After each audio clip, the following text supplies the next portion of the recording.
In 1970, Floridian psych rockers Fantasy released their singular self-titled album On Liberty, and from it, the track Happy.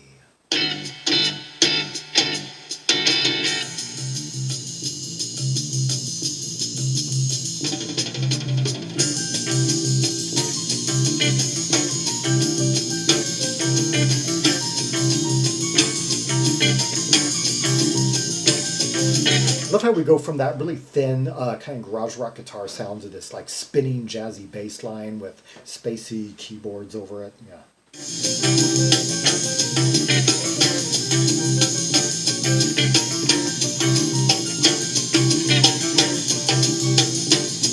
That downbeat right on the one. Dun, dun, dun, dun, dun, dun, dun, dun.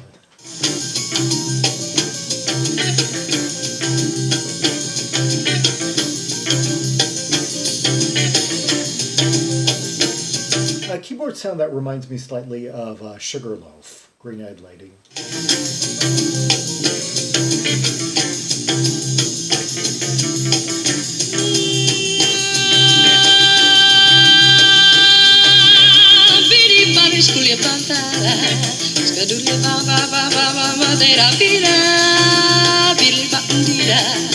How many psych rock heroines do you know who scat sang?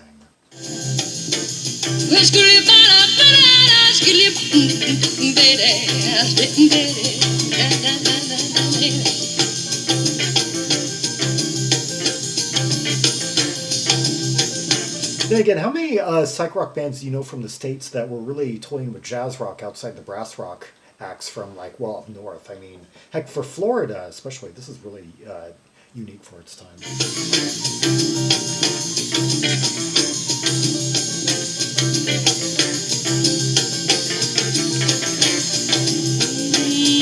Let's all get together and make up our minds. We're going to be happy all of the time. No, don't think of your troubles, they're so far away.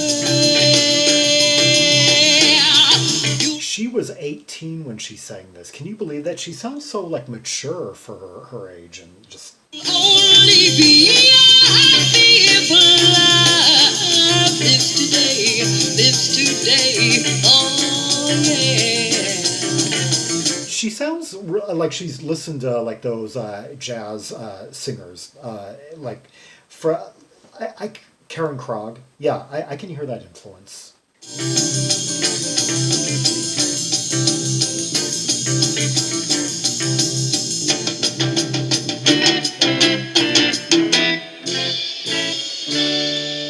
There's only one thing that you've got to do, and that's to be happy. It's all up to you.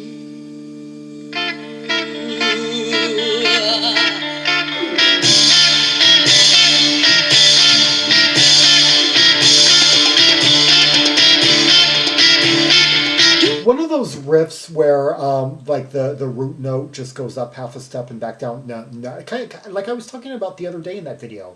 Was it 707? Yeah, I was talking about that and saying how that was kind of like a common thing in 1980. Well, here we are in 1970, like da na na na na, like. Love your brother today. Do you wish that he went away? Do you kill him in your mind? Can you love his face as time? Hear those rolls and appreciate them. I'm really impressed by how this band's like separation and arrangements and care and like and the harmonics and layers. It advanced for 1970, just right out of the acid rock era, and coming from the place it did, and the fact that they were all teenagers. I mean, they formed in 1967 as teenagers. Then their vocalist disappeared and turned up dead. And then they found female vocalist Lydia Janene Miller when she was 16, circa 1968. And Discogs, this blurb on here wants to compare her to Janis Joplin and Grace Slick. That weren't they? Yeah, just like all female vocalists were compared to those two around this time. I'm not really hearing that though. I'm hearing this whole band gives me more of a European vibe. I think they're a real anomaly for the stateside, like post-psych scene. I'm more on that in a bit. In your heart it counts there too, who made your dreams come true. Bit of kind of like operatic trade-offs between the man and woman.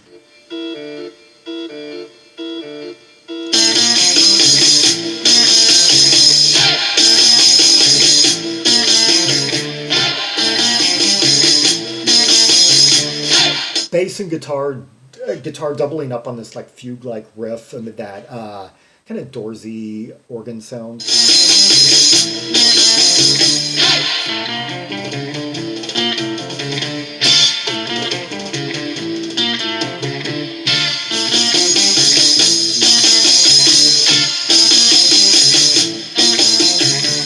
Yeah, how many American bands were doing this at the time? This sounds so English.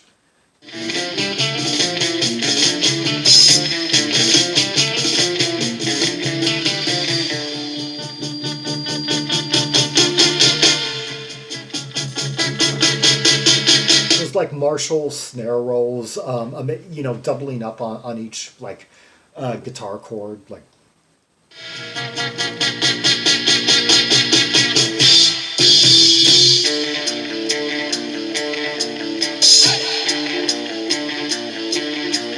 And we got a bit of a gallop, a bit of kind of like a spaghetti western type of feel here.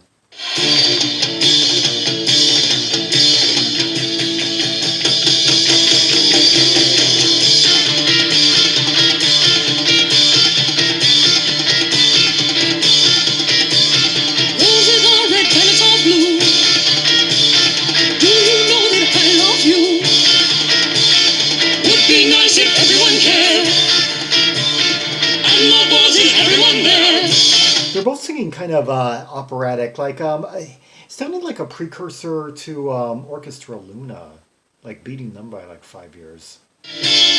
Well, in your mind it counts there too, who made your dreams come true.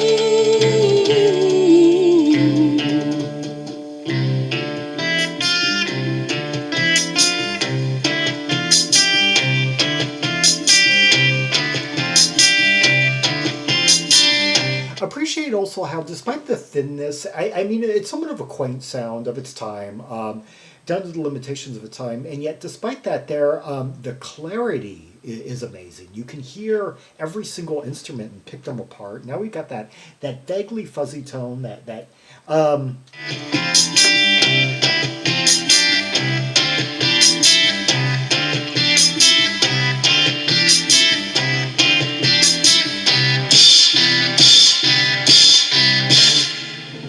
and you could hear the bass playing against it, the counterpoint between. Yeah, that was Happy by Fantasy, the Floridian band Fantasy from 1970. Put out this one album, and then the lady left, and the rest recorded as a year one, which put out like a double album, the date of which has always been hard to. The date to it has always seemed kind of implausible when you. One of those albums where the date just keeps on getting retold and depending on which media you see it on. That's one I still kind of have to work through more. It's a unique album, I'll say that. Fantasy, the first of 3 bands that I'm aware of to use this nameplate. There was, after this, there was an English symphonic rock band that put out the album Paint a Picture in 1973, and then recorded a second album that wasn't released until like 20 years later as an archival release. And then in 1981 there was Bronx soul funk act named Fantasy, kind of in the chic Brooklyn, Bronx, and Queen band type vein. And I just found out about that Fantasy recently, amazingly, although their album is excellent. Yeah, all the fantasies are good. This is a good luck nameplate. Let's hear another track from this 1970 psych-rock fantasy. The track Wages of Sin.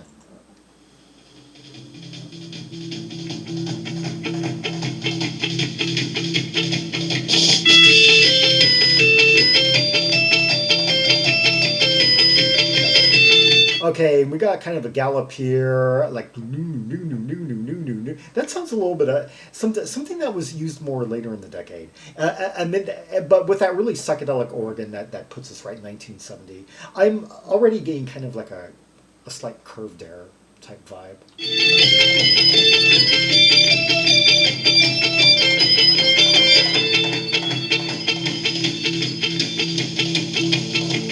Actually, that do has me thinking of a certain passage from Renaissance, like something that they used twice, actually. Something that they used the first time on the Illusion album, and then recycled for the middle, I think, of Running Hard.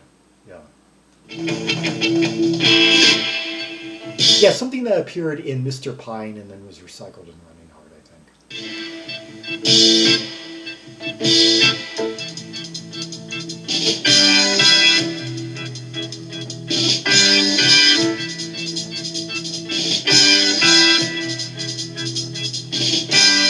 What a beautiful girl she is. Out of this world. Prince Steve by Nova, who has met her. Things are blue. Which American acts were harmonizing like this? This is so different from. Prince found her in the darkness of the evening. Prince lost her in the brightness of the day. Prince never really lost that woman. She is out of her time. This band also has a melodrama to it that was that you didn't hear much of in the States at this point. It was emerging in the UK, but. She believes in night before day, and she believes in the underworld, and she believes in the prince of evil, and she believes in death. Interesting lyrics, yeah. Probably not printed anymore.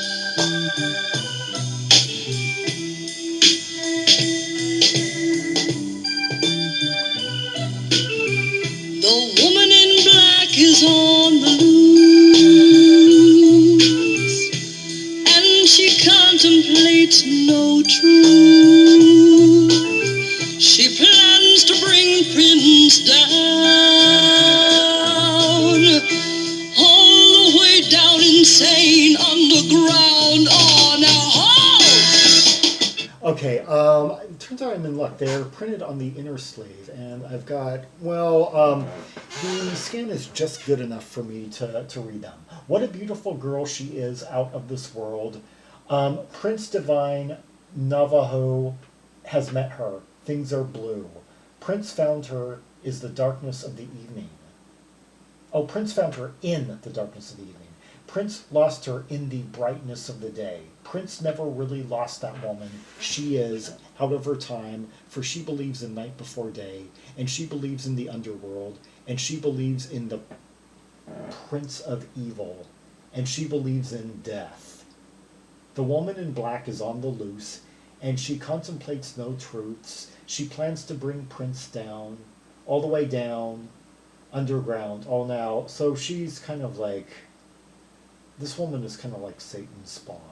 Yeah, she's out to corrupt the prince. Yeah. Anyway. stop the clock, you're at fault. Turn back time and find that without a clock there is no time.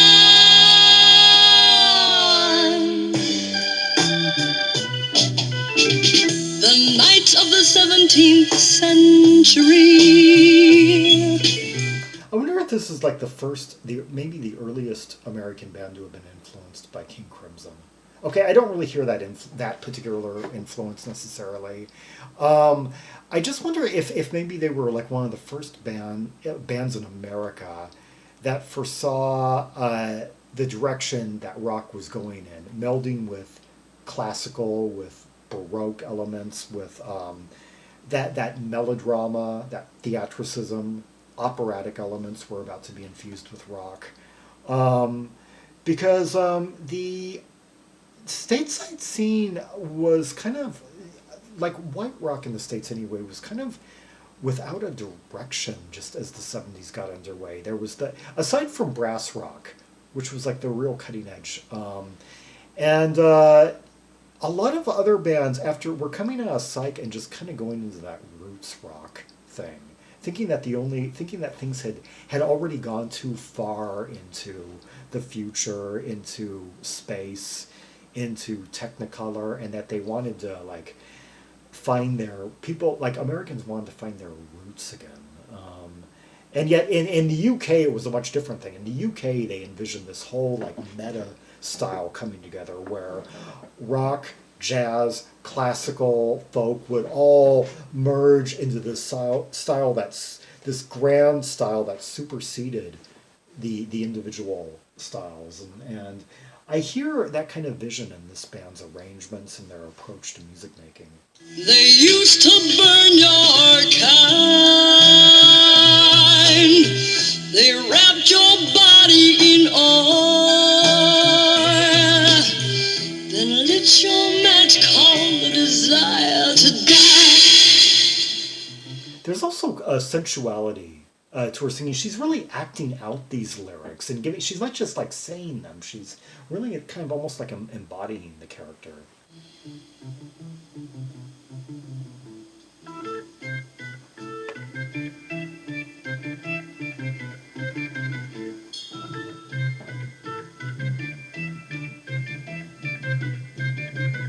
Once again, kind of a sort of classical, neoclassical interlude. A moment that I could almost hear on an ELP record or on like a Trace record or Exception record.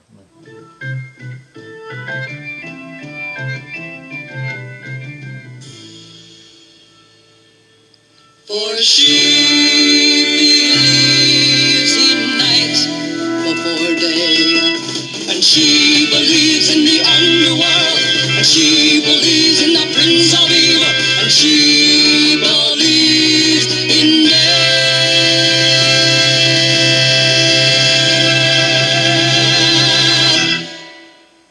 That was Wages of Sin by Fantasy, yes, way ahead of their time for an American band of 1970, and before that, Happy, both tracks from their 1970 singular release as Fantasy.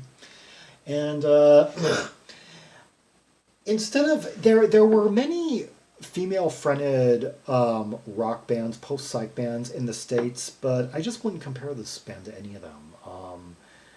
And they don't really sound like even some of the most like kind of proto-progressive psych bands, like the music, like I wouldn't compare this music, the carefulness of the arrangements, the separation of instruments, the unique formatting, different, some of these songs almost like would go through these different sequences that were unexpected, not really following standard ABC form. So I musically I wouldn't really compare them to like the Doors or I could imagine a really lazy description of the band would be to just say, oh, they sound like the Doors fronted by Grace Slick, or no, I'm musically and vocally, that just the whole entire package, I am hearing more in common with what was going on in Europe. I would compare this somewhat to Earth and Fire, to Frumpy, like the first Frumpy album, Savage Rose. Yeah, those bands. Perhaps Circus 2000, although it's been a long time since I've heard them. I need to refresh my ears on that. Even a couple of the English bands, like perhaps Room, Curved Air I mentioned. Although I don't think they're quite as developed on the artistic musical fronts as Curved Air, Curved Air are kind of like a legend for a reason. They were doing early on what no band would do for many years to come. Yeah. For America, this is quite an accomplishment. Yeah, Fantasy, a good luck nameplate. It seems like every band that used it, the three I know of anyways, were quite blessed. For more Rubies and Sapphires from the Fantasy album, from the American Fantasy, see the directory of albums from 1970, linked in the description below for more than 700 albums from that. Very good year, yeah. Like and subscribe, follow me on social media, share the video, and leave a comment if there are any observations you have about the two tracks we just heard. The interplay, the vocals, the harmonies, the lyrics, the melodramatic flair of it all, and the originality of this and for its time and place, yes. And until next time, this is Zaragon, the world's most air travel maximalist, signing off.